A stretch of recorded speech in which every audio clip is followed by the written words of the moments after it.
ಕೋಟಿ ಕೋಟಿ ವ್ಯಯಿಸಿ ಗಂಗೆ ಮತ್ತಷ್ಟು ಮಲಿನ ಸುದ್ದಿಗೆ ಸ್ವಾಗತ. ನಾನು ಲಿಖಿತಾ ಪ್ರಜ್ವಲ್. ವಾರಣಾಸಿಯಲ್ಲಿ 2 ಬಾರಿ ಗೆದ್ದಿರುವ ಪ್ರಧಾನಿ ಮೋದಿಯವರು ಅಲ್ಲಿ ಹ್ಯಾಟ್ರಿಕ್ ಹೊಡೆಯುವ ಉದ್ದೇಶದಿಂದ 3ನೆಯ ಬಾರಿ ನಾಮಪತ್ರವನ್ನು ಸಲ್ಲಿಸಿದ್ದಾರೆ. ಆದರೆ ಉತ್ತರ ಪ್ರದೇಶವು ಈ ಬಾರಿ ಬಿಜೆಪಿಗೆ ಸುಲಿದ ಬಾಳೆಯ ಹಣ್ಣಲ್ಲ, ಕಬ್ಬಿಣದ ಕಡಲೆ ಎಂದು ವಿಶ್ಲೇಷಣೆ ಮಾಡುವವರು ಇದ್ದಾರೆ. ಆದ್ದರಿಂದ ಪ್ರಧಾನಿಯವರ ಪಡೆಯು ಕೆಲವರು ನಾಮಪತ್ರ ಸಲ್ಲಿಸದಂತೆ ತಡೆದಿದೆ ಎಂದು ಕೂಡ ಹೇಳಲಾಗಿದೆ. ಗಂಗೆಯಲ್ಲಿ ಎಷ್ಟು ನೀರು ಹರಿದಿದೆ, ಎಷ್ಟು ಹೆಣ ತೇಲಿದೆ ಎಂದು ಲೆಕ್ಕ ಇಟ್ಟವರಿಲ್ಲ.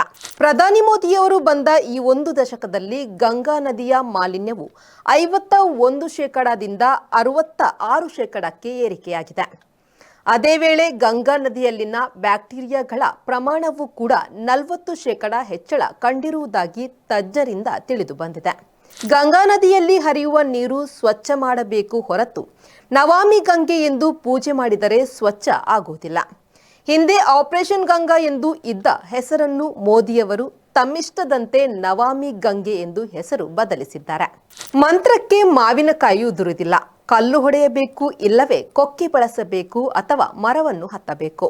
ಆದರೆ ಬಿಜೆಪಿ ಸರ್ಕಾರಗಳು ಮೋದಿಯವರದ್ದಿರಲಿ ಯೋಗಿಯವರದ್ದಿರಲಿ ಗಂಗೆ ಸ್ವಚ್ಛ ಮಾಡಲು ಹೋಮ ಹವನ ಪೂಜಾದಿಗಳನ್ನು ಮಾಡಿದ್ದೇ ಹೆಚ್ಚು. ಒಟ್ಟಾರೆ 10 ವರ್ಷಗಳಲ್ಲಿ 20,000 ಕೋಟಿ ರೂಪಾಯಿಯನ್ನು ಮೋದಿಯವರು ನಮಾಮಿ ಗಂಗೆ ಯೋಜನೆಯಡಿ ವಹಿಸಿದ್ದಾರೆ. ಕೆಲವರ ಪ್ರಕಾರ ಸಾಕಷ್ಟು ಜನರಿಗೆ ಹಂಚಿದೆ.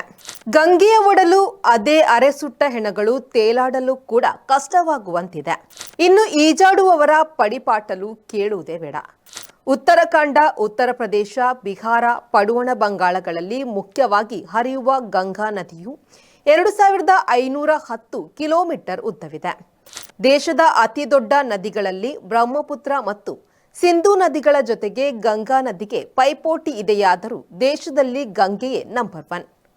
ಸಿಂಧೂ ಪಾಕಿಸ್ತಾನಕ್ಕಾಯ್ತು, ಬ್ರಹ್ಮಪುತ್ರ ಚೀನಾದಿಂದ ಹರಿದು ಬಂತು. ಎರಡೂ ಸೇರಿ ಬಾಂಗ್ಲಾದೇಶದಲ್ಲಿ ಪದ್ಮಾ ನದಿಯಾಗಿ ಕರೆಸಿಕೊಳ್ಳುತ್ತದೆ.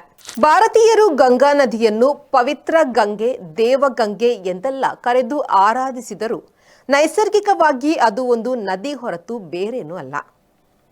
ಆ ಕಾರಣದಿಂದ ಗಂಗಾ ನದಿಯು ಎಲ್ಲ ನದಿಗಳಂತೆ ನಾನಾ ಜನ ಮಾಡುವ ಕೊಳಚೆಗಳಿಂದ ನರಳುತ್ತದೆ. ರಾಜೀವ್ ಗಾಂಧಿಯವರು ಪ್ರಧಾನಿಯಾಗಿದ್ದ ಕಾಲಕ್ಕೆ ಗಂಗಾ ನದಿಯು ಬಹಳ ಹೊಲಸು ತುಂಬಿಕೊಂಡಿದೆ. ಅದರ ನೀರು ಉತ್ತರ ಪ್ರದೇಶ ಮೊದಲಾದೆಡೆ ಹಾಗೆಯೇ ಕುಡಿಯಲು ಯೋಗ್ಯವಾಗಿಲ್ಲ ಎಂಬ ವರದಿ ಬಂದಿತ್ತು. ಆ ಕಾರಣದಿಂದ ಗಂಗಾ ನದಿಯನ್ನು ಸ್ವಚ್ಛ ಮಾಡುವ ಒಂದು ಯೋಜನೆ ಆರಂಭವಾಗಿತ್ತು. 100 ಕೋಟಿಯ ಈ ಯೋಜನೆಯನ್ನು ಪ್ರಧಾನಿಯವರು ಸಾವಿರಾರು ಕೋಟಿ ರೂಪಾಯಿಯ ಯೋಜನೆ ಮಾಡಿದರು ಮತ್ತು ಯೋಜನೆಯ ಹೆಸರನ್ನು ಬದಲಿಸಿದ್ರು. ಆದರೆ ಪರಿಣಾಮ ಮಾತ್ರ ದೊಡ್ಡ ಸೊನ್ನೆ.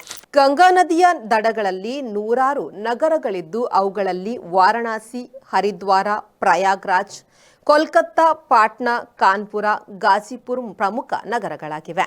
ಸಾಕಷ್ಟು ಉದ್ಯಮಗಳು ಕೂಡ ಗಂಗಾ ನದಿಯ ದಡದ ಮೇಲಿದೆ. ಅವುಗಳಿಂದ ಕೊಳಚೆ ಮತ್ತು ರಾಸಾಯನಿಕ ನೀರುಗಳು ಗಂಗಾ ನದಿಯನ್ನು ಸೇರುತ್ತವೆ. ಸಾಕಷ್ಟು ಕಡೆ ಕೊಳಚೆ ನೀರನ್ನು ಶುದ್ಧೀಕರಿಸಿ ಗಂಗಾ ನದಿಗೆ ಬಿಡಲಾಗುತ್ತದೆ.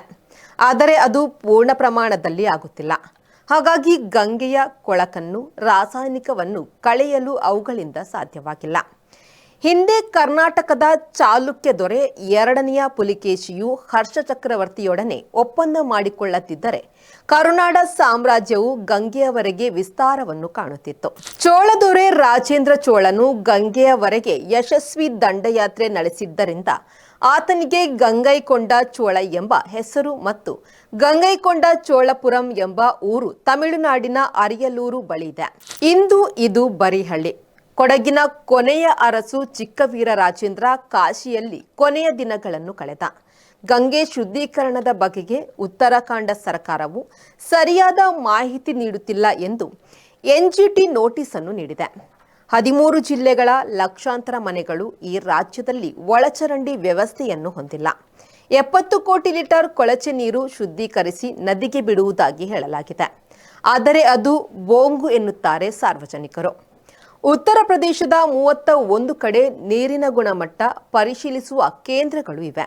ಆದರೆ ಪ್ರತಿ ಬಾರಿ 15 ದಿನಗಳ ವರದಿ ಬಂದಾಗಲೂ ನೀರಿನ ಗುಣಮಟ್ಟ ಕೆಟ್ಟಿರುವುದಷ್ಟೇ ಕಂಡುಬರುತ್ತಿದೆ. ಕೋಲಿಫಾರ್ಮ್ ಬ್ಯಾಕ್ಟೀರಿಯಾಗಳ ಪ್ರಮಾಣವು ಉತ್ತರ ಪ್ರದೇಶದ ಗಂಗೆಯಲ್ಲಿ ಅಪಾಯಕಾರಿ ಪ್ರಮಾಣದಲ್ಲಿರುವುದು ತಿಳಿದುಬಂದಿದೆ. ಗಂಗೆಯ ನೀರು ಸ್ನಾನಕ್ಕೂ ಕೂಡ ಯೋಗ್ಯವಲ್ಲ ಎಂದು ಬಿಹಾರ ರಾಜ್ಯದ ಮಾಲಿನ್ಯ ನಿಯಂತ್ರಣ ಮಂಡಳಿಯು ಫೆಬ್ರವರಿಯಲ್ಲಿ ವರದಿಯನ್ನು ನೀಡಿತ್ತು. 34 ಕಡೆ ನೀರು ಪರಿಶೀಲನಾ ನೆಲೆಗಳಿವೆ. ಕಾರ್ಖಾನೆಗಳ ಕೊಳಕಿಗೆ ಕಣ್ಣಿಡುವ ಕ್ರಮ ಇದ್ದರೂ ಯಾವುದೇ ಸುಧಾರಣೆಯಾಗಿಲ್ಲ. ಇನ್ನು ಪಶ್ಚಿಮ ಬಂಗಾಳದ ಕೆಲವೆಡೆ ಗಂಗೆಯಲ್ಲಿ ಕಾಲಿಡುವುದು ಕಷ್ಟ ಎಂಬಷ್ಟು ಕೊಳಕು ಇರುವುದಾಗಿ ವರದಿಯಾಗಿದೆ. 14 ಕಡೆ ನೀರು ಪರಿಶೀಲನಾ ಕೇಂದ್ರಗಳಿವೆ. ಆ ಸ್ಥಳಗಳಲ್ಲಿ ಕೂಡ ನೀರು ಸ್ನಾನಕ್ಕೂ ಯೋಗ್ಯವಿಲ್ಲ ಎನ್ನಲಾಗಿದೆ. ವೆಚ್ಚವು ಕೋಟಿ ಹೆಚ್ಚಿದಂತೆ ಗಂಗೆಯ ಮಾಲಿನ್ಯವು ಗಣನೀಯವಾಗಿ ಏರಿರುವುದು ಕಂಡುಬಂದಿದೆ. ಇದು ಇವತ್ತಿನ ಸುದ್ದಿ. ನಿರಂತರ ಸುದ್ದಿ ಮತ್ತು ಮನರಂಜನೆಗಾಗಿ V4 ನ್ಯೂಸ್ನ ಫೇಸ್ಬುಕ್ ಪೇಜ್ ಫಾಲೋ ಮಾಡಿ ಹಾಗೂ ಯೂಟ್ಯೂಬ್ ಚಾನೆಲ್ ಸಬ್ಸ್ಕ್ರೈಬ್ ಮಾಡಿ.